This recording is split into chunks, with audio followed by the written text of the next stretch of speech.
এবছর 215 হেক্টর জমিতে উন্নত জাতের তুলা চাষ হয়েছে। বিঘা প্রতি ফলন ও লাভ বেশি হওয়ায় আগ্রহ বাড়ছে কৃষকদের। এ নিয়ে আরো জানাতে শেরপুরের চরমচরিয়া থেকে যুক্ত হয়েছেন জাহিদুল খান সৌরভ। জাহিদ, তুলা চাষ থেকে কৃষকদের কি পরিমাণ আয় হতে পারে এবং আবাদ সম্প্রসারণে তুলা উন্নয়ন বোর্ড কি বলছে?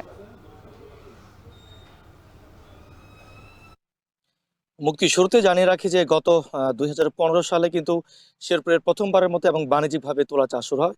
সে বছর আমরা দেখেছি যে উন্নত জাতের তুলা CB12 এবং রূপালী 1 জাতের তুলা দিয়েই চাষ শুরু হয়েছিল এবং পরবর্তীতে লাভ বেশি হয়, কিন্তু আমরা দেখেছি যে কৃষকদের মাঝে আগ্রহ বাড়ছে। তো আমি এখানে যেখানে দাঁড়িয়ে রয়েছি সেটি হচ্ছে শেরপুর সদর উপজেলার চরমচরে ইউনিয়নের চালিয়াপাড়া গ্রাম। এখানে একজন কৃষক প্রায় 5 বিঘা জমিতে এই উন্নত জাতের তুলা চাষ করেছেন। তার সাথে আমার কথা হয়েছে, তিনি আমাদেরকে জানিয়েছেন যে তুলার চারা রোপণের ৬ মাস পর এই তুলা বিক্রয়যোগ্য হয় এবং বিঘাতে খরচ ১৫ থেকে ২০,০০০ টাকা এবং বিঘা প্রতি আমরা দেখেছি যে তুলাতে প্রায় ১৫ থেকে ১৬ মণ তুলা উৎপাদন হয় এবং এই তুলা বিক্রি হয় ৬০,০০০ টাকার মতো প্রতি মণ তুলা এবং সেখান থেকে কিন্তু বিঘাতে লাভ থাকে প্রায় ৪০,০০০ টাকার মতো।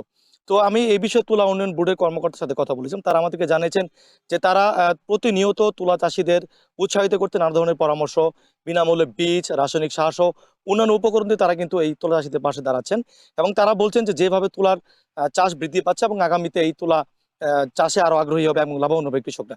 তবে চলতি বছর আমরা দেখেছি যে উন্নত জাতের তুলার মধ্যে রয়েছে হোয়াইট গোল্ড 1, হোয়াইট গোল্ড 3, তারপরে রয়েছে রূপালী 1, রূপালী 2, শুভ্র 12 এবং CB12 জাতের তুলা। তো তুলা চাষিরা বলছেন যে এই তুলা তোলার পর যে খালি যে মাঠ থাকে সেই মাঠে কিন্তু অন্যান্য সবজি, ধান, পাট, গম সহ অন্যান্য সবজি কিন্তু আবাদ করা যায় এবং বিশেষ করে যে সকল জমিতে হচ্ছে বেলে দোআঁশ মাটি এবং দোআঁশ মাটি উঁচু স্থান, যেখানে অন্য কোনো সবজি বা ধান, পাট এগুলো চাষ করা সম্ভব হয় না, সেখানে কিন্তু এই তুলা চাষ করে একটি বাড়তি আয় করার সম্ভাবনা রয়েছে।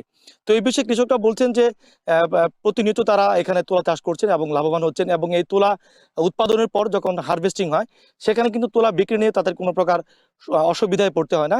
তো তুলা চাষিরা বলছেন যে তুলা উন্নয়ন বোর্ড থেকেই তারা এই তুলা কুষ্টিয়া, ঢাকা, ময়মনসিংহ সহ বিভিন্ন স্থানে বিক্রি করে থাকেন। তো এই ছিল মুক্তি আমার কাছে শেরপুরের তুলা সম্পর্কে সর্বশেষ তথ্য। জাহিদুল খান সৌরভ যুক্ত ছিলেন শেরপুর থেকে।